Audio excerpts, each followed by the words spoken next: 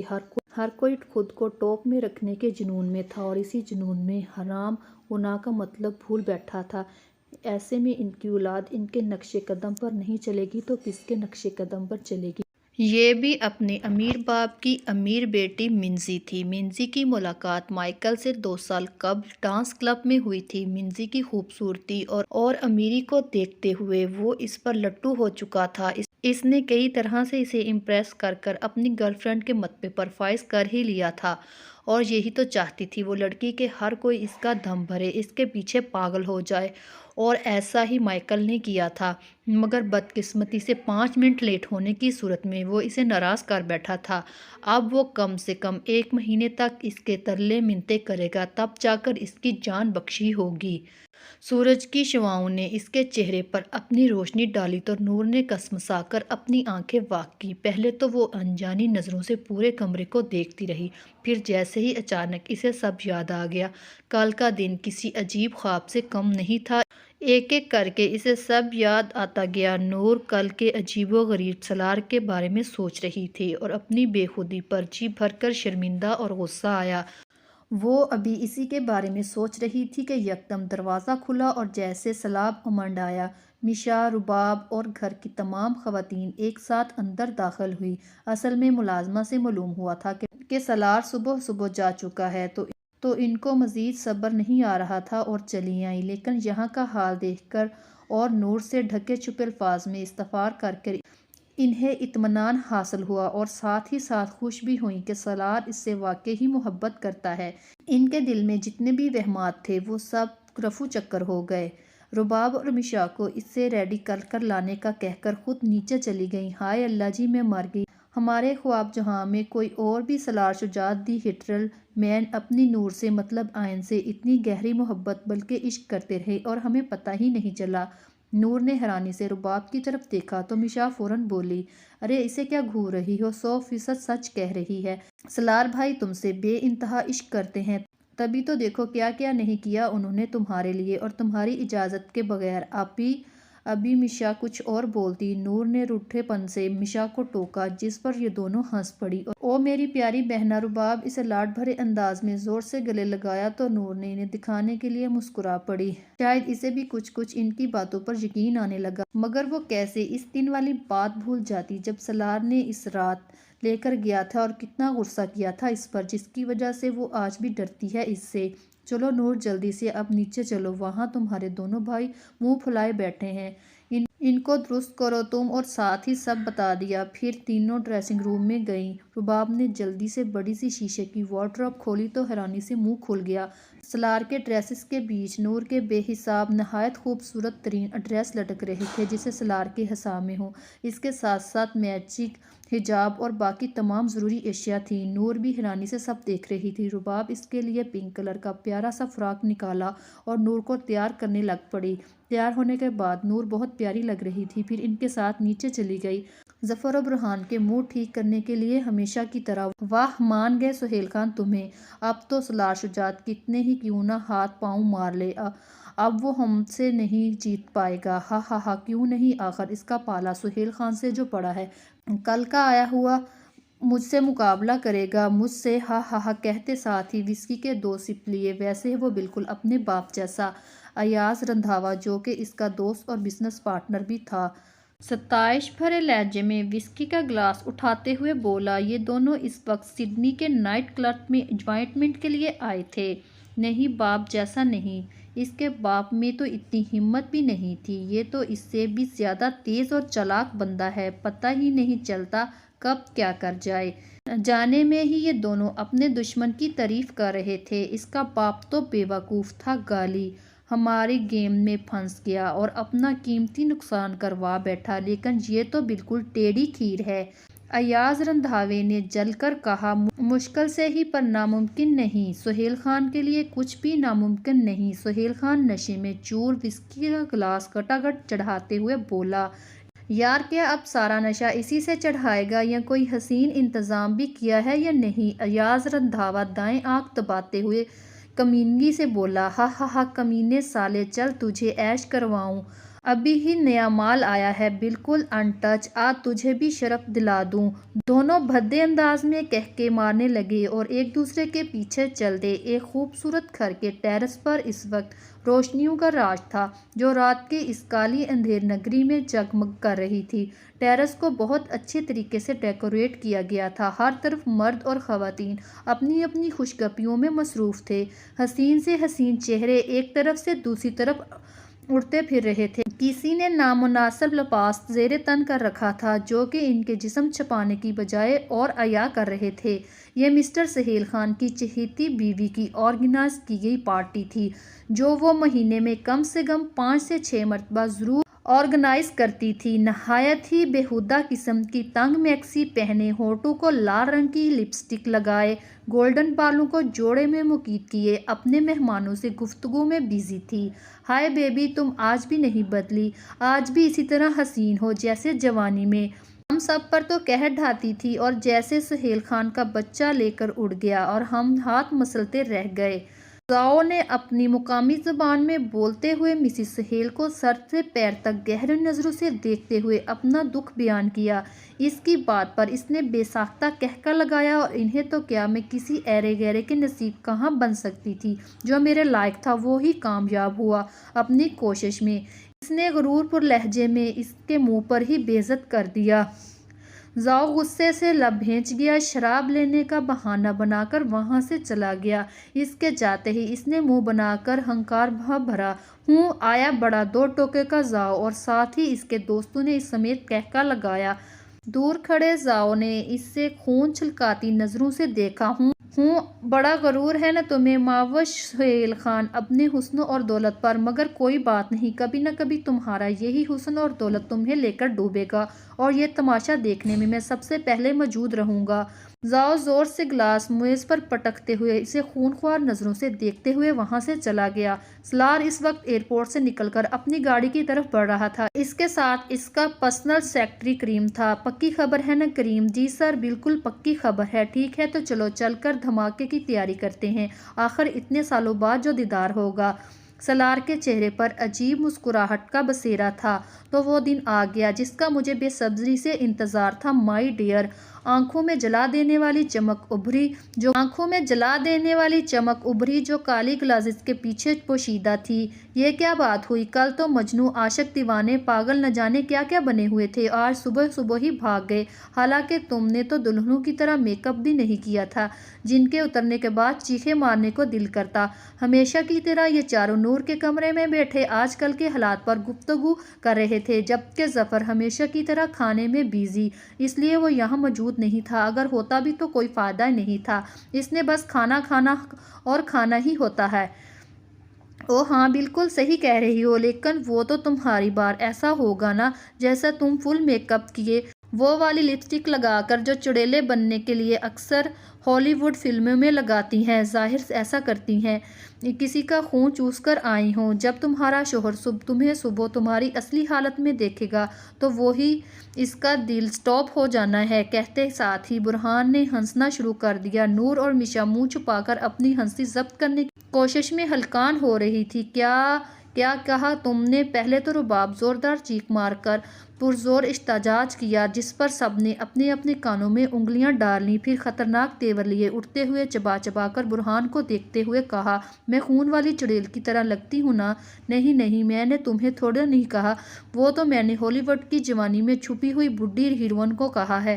تم تو اتنی حسین ہو، اتنی حسین ہو، اتنی کہ آگے برہان کو سمجھ ہی نہیں آ رہا تھا کیا بولے۔ جب رباب سر ہلاتے ہوئے اپنی آستینیں چڑھاتی لڑاکا عورتوں کی طرح اس کی طرف بڑھ رہی تھی، میشا اور نور تو گھر میں ہی لائیو WWE دیکھنے کے لیے بےتاب ہو رہی تھی۔ دوسری طرف برہان رباب سے بچنے کے لیے تدبیریں سوچ رہا تھا۔ آخر مکھیوں کے چھتے میں جو ہاتھ مارا تھا، اب بس اسے اپنی شامت صاف صاف نظر آ رہی تھی۔ نہیں نہیں، میں تو خون پینے والی چڑیل ہوں نا، تو اب میں تمہیں چڑیل بن کر رہوں گی، اور کیوں نہ اپنا پہلا شکار تمہیں ہی بنا کر اپنے کام کی شروعات کروں جو مجھ جیسی چڑیلیں کرتی ہیں۔ آنکھیں پٹپٹا کر معصومیت سے دانت پیستے ہوئے برہان تو اپنے لیے انا للہ و انا الیہ راجعون پڑھنے لگا۔ جیسے ہی رباب برہان کے پاس آئی، برہان 2-3 جست میں ہی روم میں بھاگ گیا۔ اس کے پیچھے رباب بھی بھاگی، آخر بدلہ بھی تو لینا تھا۔ آج تم زندہ بچ کر دکھاؤ میرے ہاتھوں سے، نکمے انسان، تمہارا سارا خون نہ پیا تو میرا نام بھی رباب اکبر مرزا نہیں۔ برہان آگے آگے، رباب پیچھے پیچھے بھاگ رہے تھے۔ ہائے اللہ کتنے پھنسا دیتا۔ نہیں نہیں رباب میری پیاری کزن، دیکھو تم غصہ مت کرو ورنہ تمہارے حسین دودھ ملائی جیسے چہرے پر جھوڑیاں پڑ جائیں گی۔ برہان نے اسے ڈرانا چاہا۔ ارے تمہیں کسی نے بتایا نہیں برہان، چڑیلیں جب انسانوں کا خون پیتی ہیں نہ تو جوان اور حسین ہو جاتی ہیں۔ بڈھی نہیں، اب میں تمہارا خون پیوں گی اور زیادہ حسین ہو جاؤں گی۔ ہا ہا ہا، آؤ میرے پاس، آ جاؤ میرے شکار۔ رباب فل فارم میں آ چکی تھی، اسے برہان کو ستانے میں پورا لطف آ رہا تھا۔ برہان اس سے بچتے بچاتے باہر گارڈن میں نکل گیا۔ باہر بہت اندھیرا تھا جس کا فائدہ اٹھاتے ہوئے برہان پودے کے پیچھے جا کر چھپ گیا۔ رباب جب باہر آئی تو اسے برہان کہیں نظر نہیں آیا۔ اسے بہت مزہ بھی آ رہا تھا۔ واہ کیا سین بنا دیا میں نے، یہ تو بالکل ہارر فلموں کی طرح لگ رہا ہے، اب اسے اور نیچرل بناتی ہوں۔ رباب ایکٹنگ کی دلدار تھی، ایکٹنگ میں گھس گئی اور چڑیلوں کی طرح ہلیاں بنانے لگی۔ چپل اس نے وہیں اتار دی، بال کھول کر ہاتھوں سے بے ترتیب کیے اپنے چہرے کے آگے گرا لیے، اینک بھی وہ اتار چکی تھی۔ آدھا دوپٹہ زمین پر لٹکا کر پاؤں ٹیڑھے کر آنکھیں ڈرونی بناتے ہوئے اپنی آواز کو خوفناک رنگ دے کر برہان کو پکارنے لگی۔ برہان برہان آ جاؤ نا، دیکھو میں کتنے سالوں سے تمہارا انتظار میں بھٹک رہی ہوں، لیکن اب میرا انتظار ختم ہوا۔ میں کب سے تمہارے خون کی پیاسی تھی، آؤ میرے پاس آؤ برہان، میری برسوں پرانی پیاس کو مٹا دو۔ ہا ہا ہا، آؤ برہان۔ اس طرح کے حلیے اور آواز کو دیکھ کر برہان سچ مچ ڈر گیا، کہیں سچی میں تو اس نے کسی چڑیل کا سایہ تو نہیں ہو گیا ہے بھی تو وہ کھلے بالوں کے ساتھ ننگے سر، وہ بھی اس وقت رات کو۔ اب تو میں نہیں بچوں گا، یہ چڑیل تو میری ہڈیاں تک چبا جائے گی۔ برہان خوف سے بڑبڑایا۔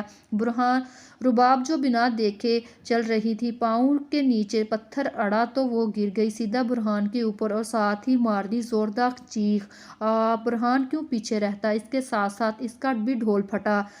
اکبر مرزا جو لائبریری سے نکل رہے تھے کسی کی چلانے کی آواز پر ٹھک کر کے رک گئے۔ لائبریری کے پیچھے گارڈن تھا جس سے آوازیں صاف سنائی دیتی تھی، فوراً بھاگ کر گارڈن میں آ گئے۔ گشتدار آواز میں پوچھا، میں کہہ رہا ہوں کون ہے یہاں؟ برہان سے پہلے رباب کو ہی ہوش آیا، فوراً اس نے منہ پر ہاتھ رکھا اور اپنے ہونٹوں پر انگلی رکھ کر خاموش رہنے کا بولا۔ جب برہان تو اس کی اتنی قربت پر سانس روکے آنکھیں پھاڑے اسے دیکھ رہا تھا، مگر رباب میڈم پر تو جیسے کوئی اثر ہی نہیں ہوا۔ لیکن برہان بیچارے کی تو حالت ہی پتلی ہو چکی تھی اور اوپر سے اکبر چاچا کی آواز سن کر تو اس کے رہے سہے اعصاب خطا ہو گئے۔ اسے تو یہ سوچ کر ہی وحشت ہو رہی تھی، اگر چاچا نے دیکھ لیا تو کیا ہوگا، سوچیں گے وہ میرے بارے میں۔ اور اس میڈم کو تو دیکھو کیسے میرے اوپر لیٹی ہوئی ہے، جیسے اپنے بستر پر لیٹی ہو، لڑکا ہو کر میری جان منہ کو آ رہی ہے اور یہ لڑکی ہو کر بالکل اپنے حواس میں ہے۔ مزید ناولز کے لیے ہمارے چینل کو سبسکرائب کر لیں۔ اگر ویڈیو پسند آئی ہو تو ویڈیو کو لائک اور شیئر کریں، چینل کو سبسکرائب کریں۔ شکریہ۔